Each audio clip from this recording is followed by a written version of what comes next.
Pagmata nako, kay tapad ko na ang papa sa akong ex.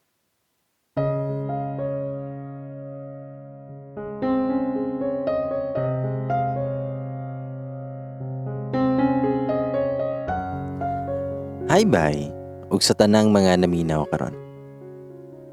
Always ko nga naminaw sa imuhang mga audio story diri sa YouTube. And karon, feeling nako it's my turn to share my deepest and darkest secret of my life. Duha lang nakabaloan eh. Ako ug ang papa sa ako ang ex.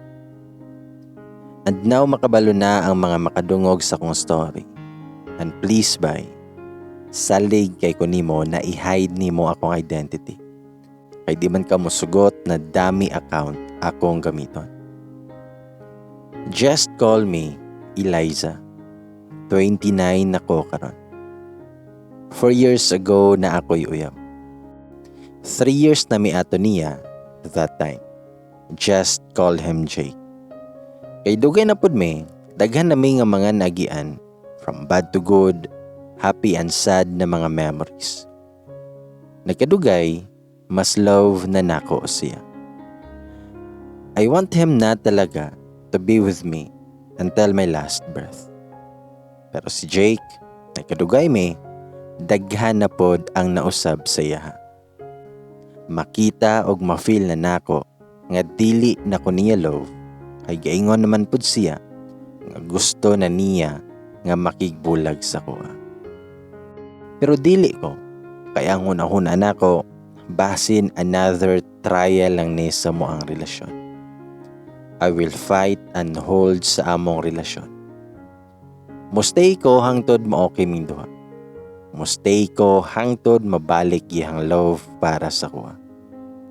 Kaya na kong antuson ang tanan para niya, kay love kaayo nako siya.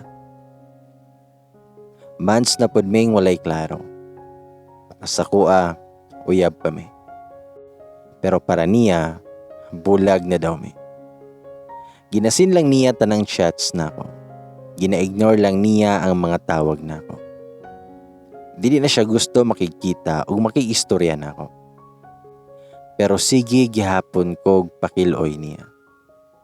Call me marupok or tanga. Pero ang gusto ra nako kay ang madungog from him na dili na ko niya love. Then I will stop. Pero dili niya kayang ingon sa kuha. Ang reason niya kay he needs time daw. He need to find iyahang kaugalingon daw. Dili pwedeng mukuyog ko niya while nangita siya siyang mga answers sa iyang mga pangutana. Hangtod wala nako kaagwanta. I miss him so much, pero sakit na pod kayo. Feeling nako mabuang nako kung dili nako siya makita. Gusto pod nako siya makaistorya. Maybe for closure. Or maybe if magkita migbalik, ma-okay na mi. Kay maybe gimingaw po siya nako. He is the reason kung anong nasakitan ko karon. Pero kabalo ko na siya lang pod ang makawala aning sobrang kasakit nga na-feel nako karon. Sa akong plano, kay I will seduce him. Something like that akong buhaton.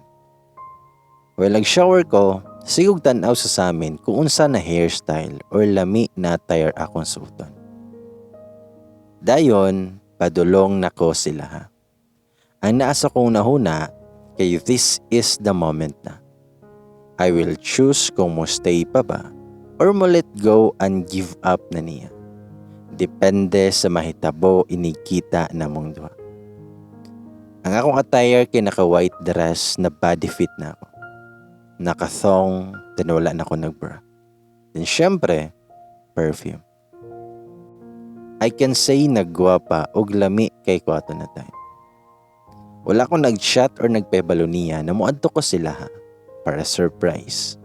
Or basin ako'y ma-surprise kay basin na asya'y laing baye nga gidala sila ha. Tanang mga senaryo na pwedeng mahitabo kay gadagan na sa kung una-una.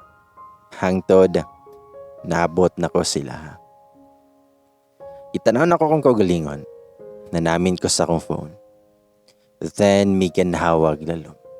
Then nag-doorbell na ko ug nagpaabot. Then taod-taod may abri ang portahan. Nakita na ako siya. Nagka-eye to eye ming duha. Dayon gitan-aw ko niya from head to foot. Pagbalik niya glantaw sa akong mga mata, kay may smile ko niya. Pero gisirad-an niya balik ang portahan na pinabundak pa. Ug misabay nagtulo ang akong mga luha. Naara jud ko gatindog at tubangan silang gate nga gahila. After pila ka minutes, miabri og balik ang portahan. Migawas siya. Nakatulala lang ko nga nagtan-aw niya while gasakay siya siyahang motor palayo sa kuha. Pinakasakit sa tanang sakit. Gipasagdahan ra ko niyang gahilak nga nasakitan. Ato na moment, iyahang giingon sa kuha na dili na ko niya love. Ug wala na siya ga-care sa kuha. Not by words, pero by actions niya gisulti sa kuha. Kinahanglan na jud nako na mag-move on ug dawato na nawala na yun ming duha. Ug dili may para sa usag-usa. Pero nganong dili na ko kayang mulakaw palayo silahang balay. Pila na pud ko ka minutes nga gatindog at tubangan silahang gate while gahila. Siguro na agyapoy gamay kaayong hope na nabilin sa kong heart na basin mo balik siya. I hated myself ato kay gapaabot gihapon ko. Kay lagi basin mo balik siya or muuli na siya. Hangtod sa mingit-ngit na. Ug misabay pa jud sa akong drama ang langit kay miulan pa jud. Basa na kay ko pero wala gihapon ko milakaw. Taod-taod na ay miabot na car. Ang papa ni Jake, si Uncle Lawrence. Nangutana ang papa ni Jake, nganong gapaulan man ka dira. Aha di ay si Jake. Mitubagar ako, nga muuli nako uncle. Dayon milakaw nako. Pero gigukod ko niya. Gapandong lang siya sa morag polo to niya. Ingon ang papa ni Jake, nga sulod sa balay, kay ulan pa kayo. Mitubagar ako, okay ra uncle. Then miingon siya, nga ihatod na lang tika, maglisod na kag sakay karon, basa na pod kaayo ka. Naluoy ko sa papa ni Jay kay nabasa na pod kaayo, misakay na lang ko siyang car, bisan basa na kayo ko. Pero okay ra daw, ingon siya.